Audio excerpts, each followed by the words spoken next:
Vozes de Manhoce está com Rádio do Folclore de Portugal TV. Acompanha este canal temático da cultura popular portuguesa.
Ora, boa noite a todos, sejam bem-vindos à Rádio do Folclore de Portugal TV, sejam bem-vindos ao programa 45 Minutos com Fernando Pino. Vamos estar aqui a divulgar e a falar sobre uma das suas últimas atividades como escritor, narrador, enfim, e, portanto, desejo-lhe que goste de passar este serão na nossa companhia, em que vamos ter aqui Fernando Pino, um homem que com mais de 40 anos, sei lá, 60 anos de folclore. Bom, e então o que é que eu posso dizer assim numa primeira fase como introdução bibliográfica aqui do nosso convidado de hoje? Como eu disse, com mais uma dedicação de mais de 40, se calhar mais perto dos 60 que outra coisa, anos de folclore. Fernando Pino construiu um percurso muito à base de estar integrado quase a 100% nestas lides do folclore, da etnografia, do folclore, das danças, dos cantares. Dizer-lhe que iniciou o seu percurso, e depois ele vai-me corrigir, no Rancho Folclórico de Paranhos, um dos grupos mais emblemáticos da cidade do Porto, deixando ali a sua marca enquanto folclorista. Também o seu desenvolvimento no CIOF Portugal, integrou várias vezes a Comissão Técnica e, portanto, também esta integração no CIOF Portugal foi crucial para a internacionalização do nosso folclore, nomeadamente, efetivamente, o prestigiado Festival Internacional da Cidade do Porto, Festival CIOF, que esteve assim denominado durante alguns anos. Além disso, dedicou-se à investigação na área da etnografia de folclore, como já referi, aprofundando o conhecimento sobre as tradições do Douro Litoral Norte e, sobretudo, as daqui da freguesia de Paranhos, cidade do Porto, enfim. Portanto, vamos falar sobre um livro que ele editou há cerca de 8 dias e lançou, e por isso vamos nada melhor do que conhecer mais um bocado, depois desta introdução, o nosso convidado, Fernando Pino. Olá, Fernando, boa noite. Muito boa noite. Obrigado por receberes a Rádio do Folclore de Portugal TV. Se alguém tem que agradecer sou eu, esta oportunidade e esta vinda ao Porto, são bem-vindos. O Sérgio Fonseca, que já nos conhecemos há longa data. Há muitos anos. É um prazer rever e, portanto, é com toda a satisfação que estou aqui convosco neste bonito auditório Horácio Marçal, que está integrado. Foi o autor da primeira monografia de uma freguesia da cidade do Porto. Fernando, então depois desta introdução e de sabermos efetivamente quem é Fernando Pino, como é que foi a primeira experiência em termos de folclore físico, isto é, estar em ranchos folclóricos? O Rancho Folclórico de Paranhos foi a primeira experiência ou não? Não. Eu fundei o primeiro grupo, o São Salvador de Touguinhó, que é uma freguesia de Vila do Conde. E foi aí que começou o bichinho pelas nossas tradições populares. Quando vim para o Porto, fundei o Rancho Folclórico de Nossa Senhora da Ariosa, que foi o primeiro nome do Rancho Folclórico de Paranhos, embora o grupo seja o mesmo, isto porque nasceu agregado à paróquia de Nossa Senhora da Ariosa. Aí senti a responsabilidade, depois da experiência que tive com o Rancho Folclórico de Toguinhó, de aprofundar os conhecimentos, fazendo uma investigação não só da história da cidade do Porto, das terras da Maia, onde Paranhos se integra, mas sobretudo da freguesia de Paranhos. Muito bem. E como é que um homem dos números, um homem dos dinheiros, um bancário, vai ter assim uma área que é a etnografia e o folclore? Havia alguma coisa que, sei lá, da parte familiar que te levasse ou mesmo a curiosidade de entrar neste campo? Há quem diga que os bancários não sabem fazer mais nada se não contar dinheiro. Nós éramos privilegiados em termos de tempo de trabalho e após o período laboral, portanto, eu dedicava-me à investigação, a recuperar documentos, a falar com pessoas, sobretudo da freguesia, a fazer as minhas investigações, portanto, no trabalho de campo e, posteriormente, o trabalho de gabinete. E quando resolvi lançar este livro, não foi mais do que juntar alguns dos documentos que tinha e portanto, escrever. Eu já tive uma revista no mercado, cerca de 2 anos e meio, que se chamava Portos, também ligado à cidade do Porto e à cultura do Porto, com um vasto leque de assuntos, desde a gastronomia, a doçaria conventual, enfim, histórias da cidade. Este livro é mais específico, embora aborde um pouco a cidade do Porto, é mais específico sobre a freguesia de Paranhos. Por isso, dei-lhe o nome de Memórias de Paranhos. Muito bem, Fernando.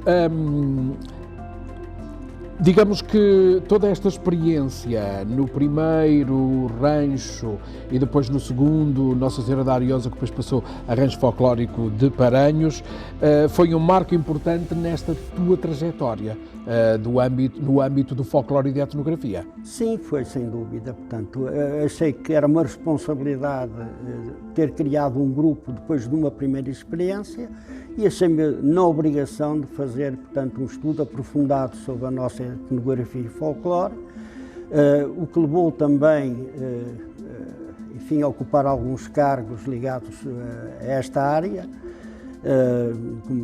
Passaste pela Federação, não é? Sim, estive na Federação Folclórica Portuguesa, onde fui conselheiro técnico nacional da Zona Norte e Comunidades Europeias. Fui o representante do IOV, Organização Internacional da Arte Popular, portanto, em Portugal. Fui membro da Assembleia do CIOF, aliás, fomos. Sim, também estive nessa altura, sim. Posteriormente fui convidado para pertencer à Comissão Técnica do CIOF. Tive ligações com o CID, Conselho Internacional de Dança. Aliás, surgiu de um telefonema do presidente do CID propondo-me um intercâmbio de conhecimentos. Para mim foi, enfim, algo que me deixou surpreso porque eu não o conhecia. Pronto, e tive alguns lugares que efetivamente me deram ainda mais responsabilidade neste percurso e, portanto, ter que fazer um trabalho, digamos, honesto, um trabalho de investigação, porque de outra forma não teria sentido, portanto, estar a ocupar determinados cargos. Estar a ocupar determinados cargos Exato. Sem saber o que é que está a fazer é um bocadinho mau, não é? Isso mesmo. Fernando, e pegando aqui no percurso dos ranchos folclóricos e o último sendo o Rancho Folclórico de Paranhos, que memórias guardas desse tempo e desse período? Tenho boas memórias e tenho... Más memórias, certamente, memórias não é? menos boas. Claro. Pronto, nós tivemos um percurso em que nos conseguimos destacar dentro desta área, criando o Festival Internacional de Folclore da Cidade do Porto, que foi um festival reconhecido como o Festival da Cidade.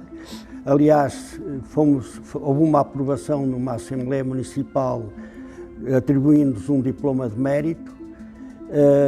Criamos uma feira rural à moda antiga, em que tínhamos largas centenas, se não milhares de pessoas. Aliás, há fotos no livro que demonstram isso. Criamos um encontro de janeiras. Curiosamente, a maior parte desses eventos foram feitos aqui neste auditório Horácio Marçal.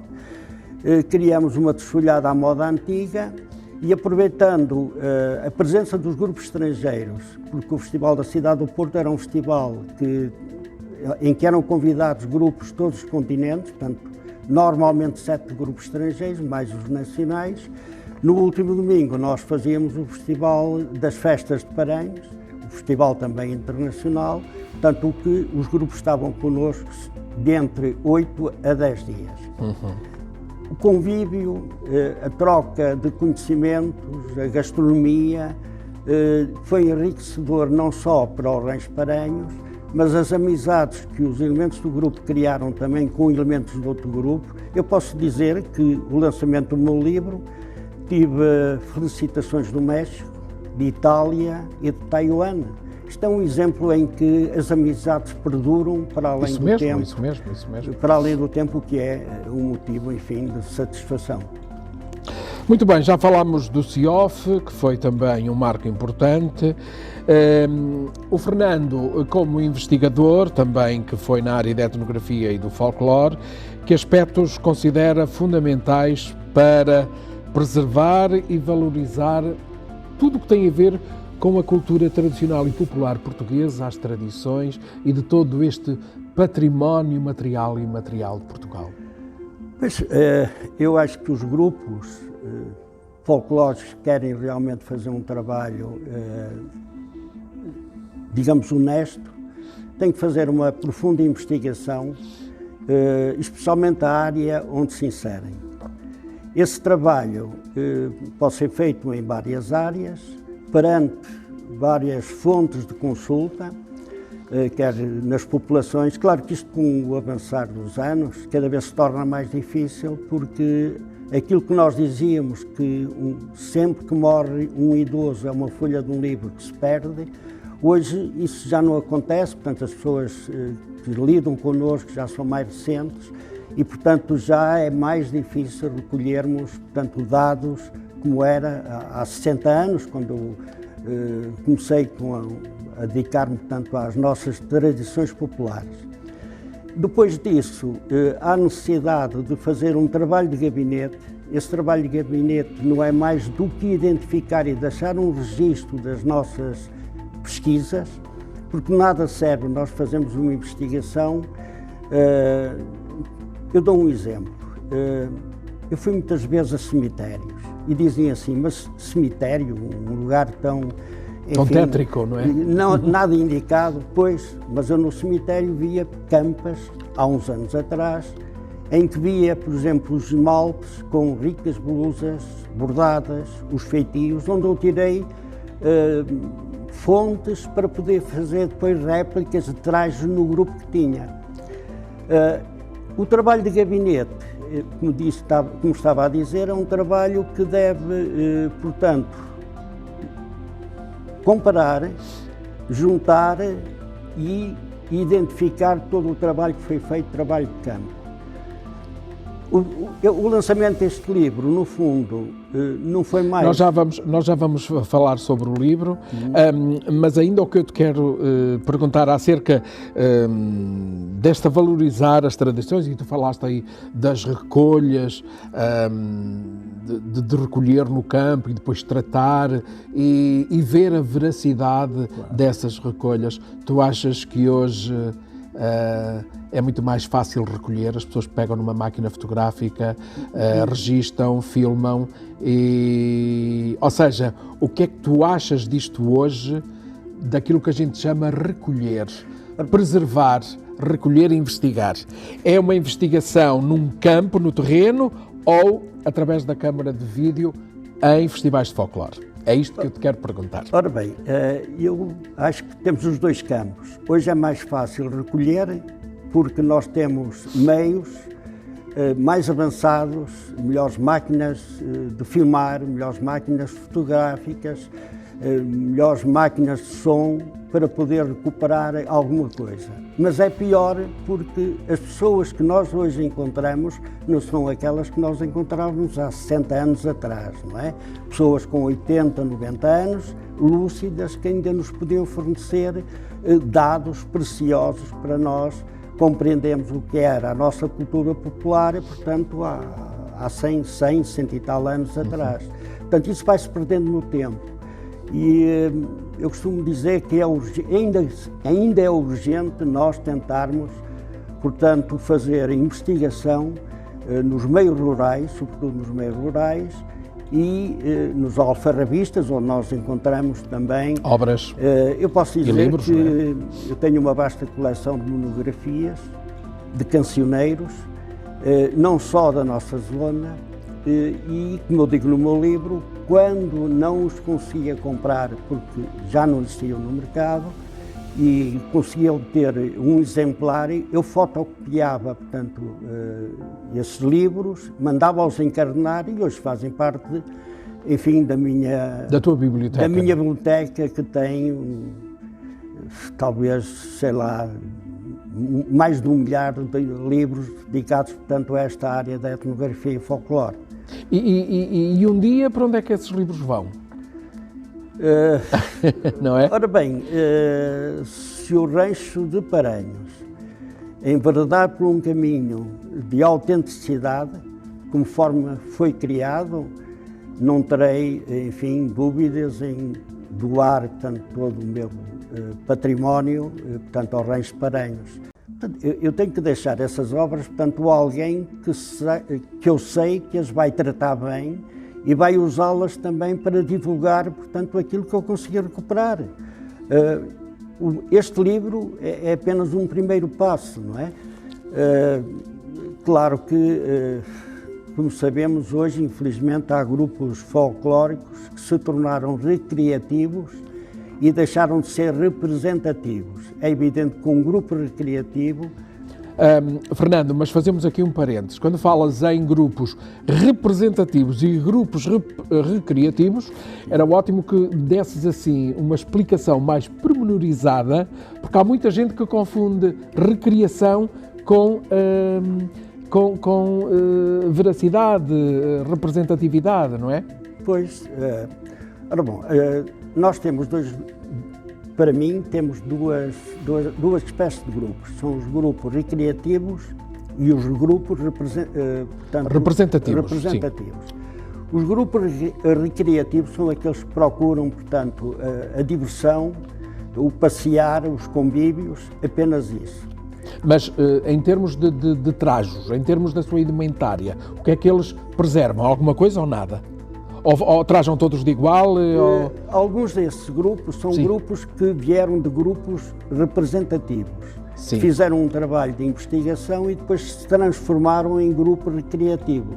É pena. Pois. É pena porque houve um trabalho inicial, de base, digamos de assim, base, que deu origem, portanto, a um grupo que tem uma representação fiel do que eram as nossas tradições, mas também há grupos que são criados já nessa base apenas recreativos. Claro. Dizer, por exemplo, nós vamos para uma reunião, imaginemos do CIOF, e dizer é uma seca, porque estamos lá há muito tempo, falamos de assuntos, não sei o quê. Portanto, essas pessoas não têm, talvez, um caminho certo para aquilo que deve ser um grupo representativo. Sim.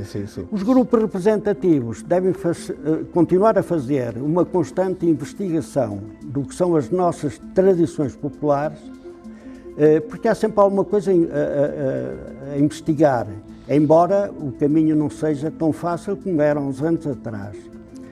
E fazer a comparação entre as fontes de colheita, aquilo que recolheu, compará-las, não fazer, portanto, porque tem um dado obtido, não dar isso como exato, porque muitas das vezes não como dado adquirido, não é? Como dado adquirido, portanto, terá que comparar com outro tipo de investigação e depois tentar, então, transformar ou transportar, portanto, essas recolhas para o grupo, quer nos trajes, quer nas danças, quer nos cantares, não fugir, portanto, àquilo que foi recolhido. Porque muitas das vezes os próprios ensaiadores têm tendência a adulterar aquilo que aprenderam. E um mal que existe nos grupos folclóricos, como nós sabemos, é quando alguém se zanga num grupo e depois vai criar outro grupo folclórico, para não ser uma réplica do inicial, vai fazer uma transformação, quer nos trajes, quer nas próprias danças, adulterando, portanto, aquilo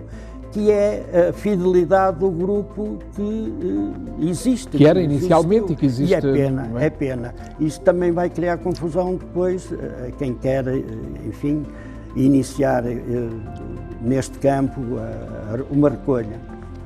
Muito bem, Fernando, esta conversa era muito interessante, dava mais pano para mangas. Sim. Quem sabe mais tarde voltamos a fazer este contigo e com outros convidados, mas vamos agora àquilo que é as memórias de Paranhos. O que é que te levou a escrever este livro? Ou a transportar para o papel aquilo que está aí nesse livro? Ora bom, como eu digo aqui no meu livro... Podes mostrar para a câmara a imagem principal, isso mesmo? Como eu digo no meu livro, de nada serve fazer uma investigação se pomos depois essa investigação numa prateleira... E deixá-la arrefecer lá, toda a vida, não é? Portanto, no esquecimento. Será que depois o nosso filho vai dar continuidade, vai dar valor a isso? Então eu pensei pegar em alguns dados, em algumas fotocópias que tinha, de recolhas, há outras coisas que eu me lembrava e fazer, portanto, uma passagem pela cidade do Porto e depois terminar numa referência à freguesia de Paranhos, que pela sua situação geográfica é uma freguesia privilegiada. Ela situa-se a norte da cidade do Porto, era uma zona obrigatória da gente da Maia, portanto do norte, que passavam aqui por Paranhos para ir para a cidade. Há pontos históricos com as suas histórias, com as suas tradições, podia referir entre muitas, por exemplo, o Largo da Cruz das Regateiras, onde as vendadeiras da Maia paravam aí para descansar, e inclusive havia uma capela em honra de Santo António que foi demolida para o alargamento da Rua Costa Cabral. A cruz dessa capela está nas traseiras da igreja paroquial aqui de Paranhos, mas sendo uma zona rica, agrícola, passagem obrigatória, bem situada, em que as pessoas procuravam até para, dizia-se, não só em Paranhos, mas em São Mamede, por exemplo, iam para Ares quando tinham problema de saúde e precisavam de respirar um ar mais puro. Portanto, tive a sorte de viver e de escrever sobre uma freguesia tão rica como é a freguesia de São Veríssimo de Paranhos. Portanto, destaca-me aí no livro, eu penso que todo o livro será importante, mas gostava que me destacasses 4 ou 5 características que efetivamente tu achas que são importantes. Estou a dizer que o livro é todo importante, mas sim, 3 ou 4 características mais importantes no livro. Já referiste aqui uma, que foi o largo, não é? Sim. Uhum. Podia falar, por exemplo, do doce Paranhos, Bora. Que é um doce de romaria.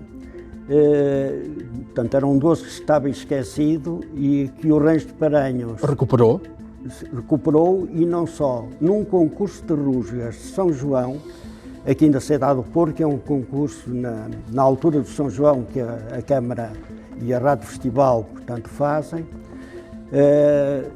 Nessa altura eu era presidente do Rancho de Paranhos.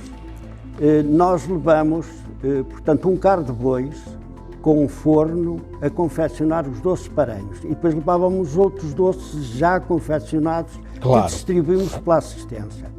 Eu posso dizer que obtivemos o primeiro prémio, até hoje foi a melhor classificação do Rancho de Paranhos no concurso de rusgas, e foi a partir daí que começou a despertar-se outra vez o gosto por este doce. Inclusivamente hoje existe uma confraria do doce de Paranhos, isso mesmo.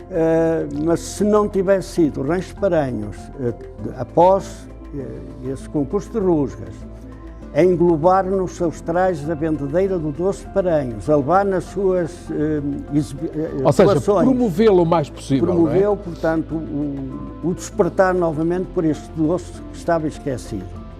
Fazer aqui um parêntese. Havendo e existindo uma confraria do doce de Paranhos, o doce está registado, não está? Ora bom, eu não faço parte da confraria, eu penso que sim, porque a confraria A sua tem... patente do Sim, do a confraria escolheu a sede do Rancho de Paranhos para ser a sede da confraria, inicialmente. Sim. Hoje penso que não é. Mas tem os estatutos, portanto, está devidamente formada e promove, portanto, em vários ações, eventos, o que é o doce de Paranhos. Esse doce de Paranhos podia-se ver em todas as romarias, aqui na periferia da freguesia de Paranhos, sobre Matosinhos, e hoje já não aparecem, a não ser através do Rancho de Paranhos ou da própria confraria. Eu podia falar, por exemplo, da Santa de Paranhos, uma freira alemã que esteve aqui no convento em Paranhos, que eu tenho aqui, portanto, dediquei-lhe umas páginas bastante desenvolvidas. E quem era essa Santa de Paranhos? A beata Irmã Maria do Divino Coração, que tem bastantes seguidores. Aliás, eu fui várias vezes ali na Rua Valformoso a esse convento e a primeira vez que lá fui vi, portanto, ofertas de seguidores da Santa, desde roupas, o próprio médico que a tratou tinha lá a bata. E ainda há muita gente que vai lá, portanto... Portanto, o que quer dizer que essa santa, a Santa de Paranhos, foi beatificada, ela certo? Sim, foi beatificada, ainda está um processo a decorrer para ser considerada finalmente santa, mas portanto pois. Está no percurso. Sim. Consta-se que já tem feito alguns milagres, mas teve ou um que percurso, fez milagres. Ou que fez milagres, sim. Tem relíquias espalhadas em vários sítios. O túmulo está em Hermesinde, portanto no convento também de Hermesinde, mas tem várias relíquias que eu publico aqui no livro também, que algumas fazes delas. apresentar no livro, não é? Falo aqui também do Horácio Marçal. E quem foi Horácio Marçal? Ora bem, Horácio Marçal, que eu tive a felicidade de conhecer quando andei a fazer investigação nos primeiros anos do Rancho de Paranhos, que na altura chamava Nossa Senhora da Ariosa. Ficamos amigos. Aliás, curiosamente eu posso dizer, era ele que me dizia que eu era a única pessoa a quem ele emprestava livros para levar para casa, porque sabia que os tratava bem e os devolvia rapidamente. Essa amizade e aquilo que eu aprendi com ele, porque como autor da primeira monografia de uma freguesia da cidade do Porto, freguesia de Paranhos, portanto ele tem um livro riquíssimo a nível de informações que se encontra esgotado. Eu por acaso tenho um exemplar com uma dedicatória que acho que ele exagerou naquilo que disse. E numa Assembleia de Freguesia eu fiz uma proposta à Junta de Freguesia que ele fosse homenageado. Isso caiu no esquecimento durante alguns anos, até que, passados uns anos, portanto, na altura, o Dr. Pedro Sampaio, que era o responsável da cultura na Junta de Freguesia de Paranhos, em conversa, numa conversa amigável, digamos, confidenciou que gostaria de homenagear algumas pessoas aqui na freguesia. E eu lembrei-lhe, portanto, aquilo que tinha sido aprovado em Assembleia de Freguesia, uma proposta que eu tinha feito, que o Horácio Marçal fosse homenageado, então foi lembrada essa homenagem e acabou por se concretizar. Este auditório onde estamos chama-se Auditório Horácio Marçal. Eu posso dizer que foi também confiada, digamos, a organização dessa homenagem. Houve uma exposição de livros na Casa da Cultura. A maior parte dos livros que estavam expostos eram livros que o Horácio Marçal me tinha oferecido. Uma romagem ao cemitério, uma missa. Tentamos mobilizar todas as coletividades aqui da freguesia de Paranhos. Felizmente, julgo que todas aderiram, se a memória não me falha. E hoje este auditório tem o nome Horácio Marçal, através também de um grande amigo que já faleceu, o João Homé, que se lembrou de dar o nome, portanto, a este auditório. Na Casa da Cultura está uma fotografia que eu consegui, e que consta aqui no livro, que consegui através de uma filha, e a placa que está neste auditório, curiosamente, o Dr. Pedro Sampaio pediu-me para eu mandar fazer a placa, foi a junta que pagou, mas foi mandada fazer por mim. Portanto, sempre que eu olho para aquela coluna e vejo a placa, portanto, tenho recordações do Horácio Marçal. Foi um amigo. Muito bem. Que realmente partiu.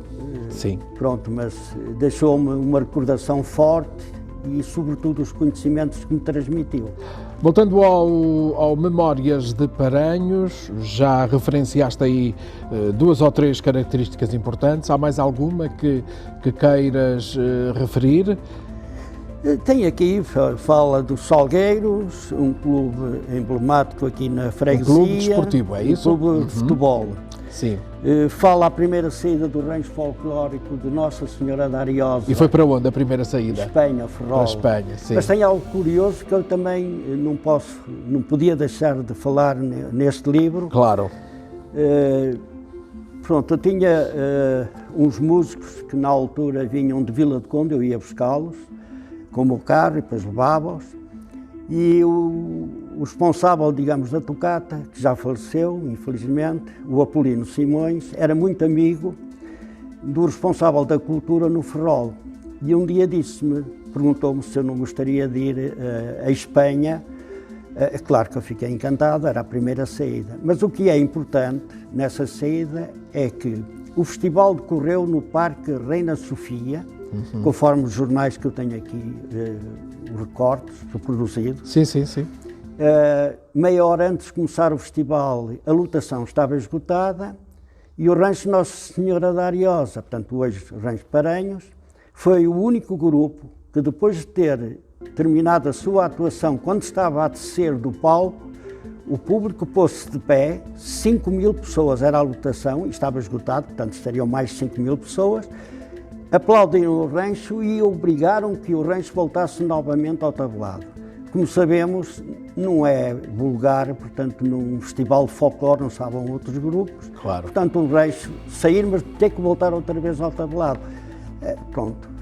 Muita gente chorou, muita gente abraçou-se e foi claro. Um êxito. Foi um dos momentos marcantes, não é? Nunca mais se pode esquecer. E vais guardar para toda a vida, não é? Com Na certeza, tua memória. Com certeza. Ora, muito bem, há mais alguma coisa que queiras referir? E o melhor, se calhar, é, Fernando, avançarmos para quem quiser saber mais, é comprar o livro. É evidente, não é? não, tem aqui muitas coisas interessantes. Claro que sim, mas como é que as pessoas, os nossos telespectadores, podem, e ouvintes, porque vamos estar em simultâneo na TV e na rádio, como é que os nossos ouvintes e telespectadores podem requisitar o livro? Olha, neste momento eu estou a receber, portanto, pedidos, pessoas que me telefonam, podem perguntar aqui na Junta de Freguesia onde o meu contacto. Portanto, este livro não está em livrarias, está a ser vendido diretamente particularmente, isso mesmo. Podes referir. O meu número de telemóvel sim. é o 934 845 145. Mas se ligarem para a Junta de Freguesia fornece e nós o amigo Sérgio Fonseca, se não estiver muito ocupado, também me conhece perfeitamente, claro, eu também recordo. Também podem fazer através da RFPTV os pedidos, sim, e reencaminhamos, isso mesmo. Portanto, caro telespectador, já sabe, e ouvinte, se quiser adquirir uma obra do Fernando Pino, portanto, Memórias de Paranhos, pode fazê-lo através das várias ligações que vos estamos a apresentar em rodapé ou também através da Junta de Freguesia de Paranhos, através da RFPTB, podem adquirir o livro Memórias de Paranhos. E por aquilo que eu já assim vi de repente, porque não tivemos ocasião, nem tivemos tempo de ver o livro antes, é uma obra bastante interessante para quem gosta de folclore, etnografia e investigação. Não é assim, Fernando? Sim, tem aqui manuscritos, Horácio Marçal. Isso tem, mesmo. E tem muitas matérias que podem ser lidas e tendo, efetivamente, pronto, seguir também alguns passos daquilo que aí está, não é assim? Sim, sim, com certeza. Vamos pegar ainda no livro e dizer que apoios tiveste para a edição deste livro, o lançamento deste livro. Olha, uma vez o Horácio Marçal disse-me que na altura em que ele lançou o São Veríssimo de Paranhos, que a primeira pergunta que lhe fizeram era se ele era doutor, porque era extremamente difícil lançar um livro. Eu, neste momento, tive apenas o apoio da Junta de Freguesia de Paranhos na cedência gratuita do auditório e na publicidade colaborou. Monetariamente foi tudo à tua custa? Tudo à minha custa. Muito bem. Não é fácil, como é de prever, portanto, o lançamento de um livro com 198 páginas praticamente. Portanto, é um livro que fica dispendioso, mas no fundo é uma satisfação pessoal e é um legado. Podemos dizer que, como se diz e como está escrito, um homem fica completo quando planta uma árvore, faz um filho e escreve um livro. Escreve um livro. É isso? Exato. Podemos? Pronto, estás a ver. Verdade. Ora, portanto, efetivamente, acarretar, digamos assim, que suportar as despesas da edição de um livro, não é? Por toda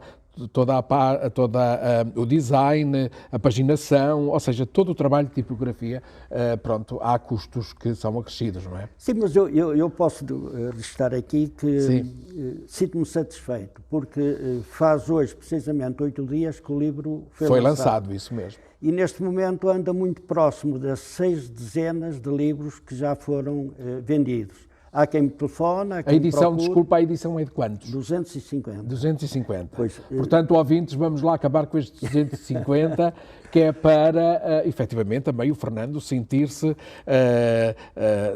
com pujança para avançar com o outro, não é assim?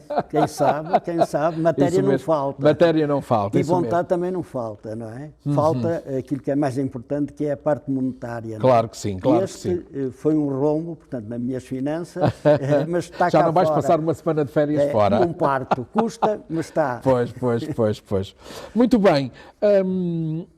Ainda sobre o Memórias de Paranhos, queres acrescentar mais alguma coisa? Tenho aqui mais 2 perguntas na manga para te fazer. Não, eu tenho estado, portanto... Vira a capa para a câmera. 2 coisas sim. que eu Sim. se me permitisse voltar um bocadinho atrás, sim, tá. é que as pessoas que estão interessadas também podem contatar por e-mail.